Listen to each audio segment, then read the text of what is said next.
Riwruok matayo tuke mag volleyball yango nyinge squad mar Malkia Strikers mabiro piem e tuke mag piny mangima mano World Championship mibiro bag e piny Thailand e kind tarik 22 dwe ni nyaka 7 dwe mar 9 higani.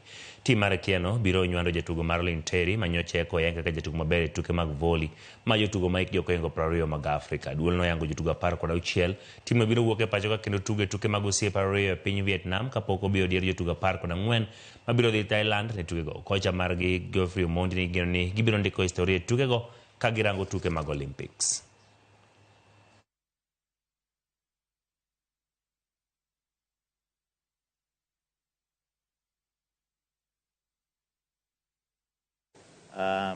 The team is ready. We have youngsters on board, we have experienced on board, and I believe we have a mix of a good team that will be able to push us to the next level. Like I've said earlier, it's not only for the World Championship.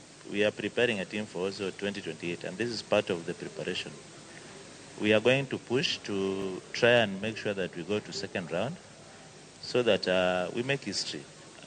This is a team that will grow, and it's going to be the Kenyan team that will take us places. Kile mara dek ma YouTube golf manigi lony mong'ere kaka PKG Equator Tour chakore yanga kawuono Mount Kipipiri Golf and Resort e boma ma Nyandarua.